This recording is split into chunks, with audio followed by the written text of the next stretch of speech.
Assalamualaikum warahmatullahi wabarakatuh. Om Swastiastu, Namo Buddhaya, salam kebajikan, salam.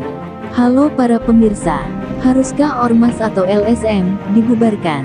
Akhir-akhir ini kita banyak disuguhkan berita-berita kekerasan Ormas atau LSM, baik kekerasan yang dilakukan pada warga masyarakat, ataupun bentrok fisik antar Ormas.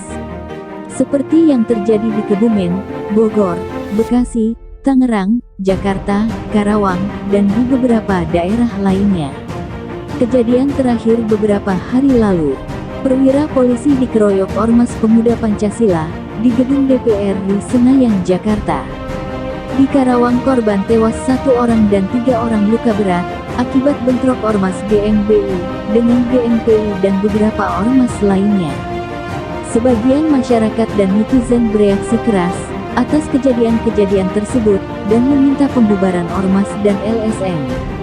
Betulkah sikap masyarakat dan netizen tersebut? Kenapa sampai masyarakat bersikap demikian?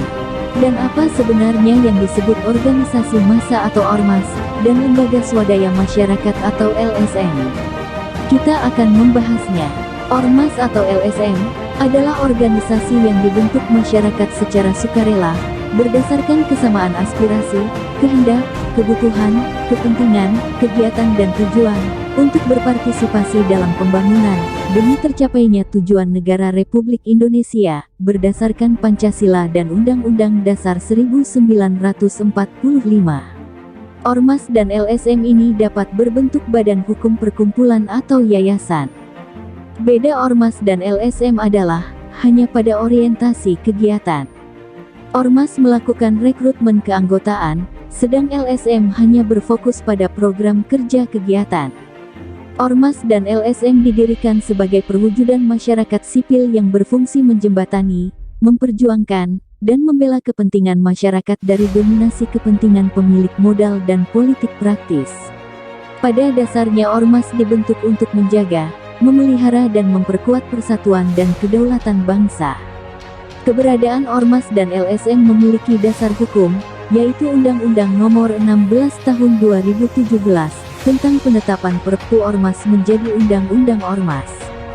Jadi, tidak ada yang salah dari tujuan pembentukan Ormas atau LSM tersebut. Lalu, kenapa terjadi kejadian kekerasan yang meresahkan masyarakat, seperti yang terjadi akhir-akhir ini?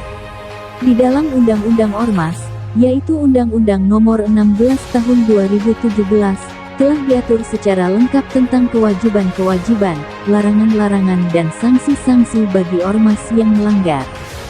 Salah satu kewajiban Ormas, diatur dalam Pasal 21, huruf C dan D yaitu memelihara nilai budaya, moral, etika dan norma kesusilaan serta memberi manfaat bagi masyarakat, menjaga ketertiban umum dan terciptanya perdamaian di masyarakat. Dan salah satu larangan Ormas tertuang dalam Pasal 59 ayat 3C, yaitu melakukan tindakan kekerasan, mengganggu ketentraman, dan ketertiban umum atau merusak fasilitas umum dan fasilitas sosial. Bagi Ormas yang tidak dapat memenuhi kewajibannya dan atau melanggar larangan, menurut undang-undang tersebut dapat diberikan sanksi administrasi yang diatur dalam Pasal 60 yaitu berupa peringatan tertulis, penghentian kegiatan, pencabutan surat keterangan terdaftar atau pencabutan status badan hukum. Negara kita negara hukum, lembaga atau Ormas, diatur dengan Undang-Undang Keormasan. Dan tindakan kriminal, yang dilakukan oleh siapapun, termasuk anggota Ormas, merupakan ranah pidana. Yang dimaksud dalam hal ini, bahwa netizen meminta bubarkan Ormas, tentunya tidak untuk semua Ormas. Karena, di Indonesia ini ada lebih dari 10.000 Ormas dan LSM. Dan 2 Ormas terbesar, dan paling berpengaruh, yaitu, Nahdlatul Ulama, dan Muhammadiyah. Tentunya bukan itu, yang dimaksud netizen. Semua aturan keormasan, sudah tertuang dalam undang-undang, dan negara harus hadir sebagai regulator pelaksana undang-undang, untuk melindungi segenap rakyat Indonesia.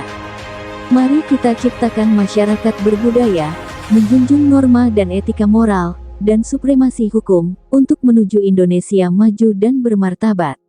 Jayalah Indonesia. Terima kasih.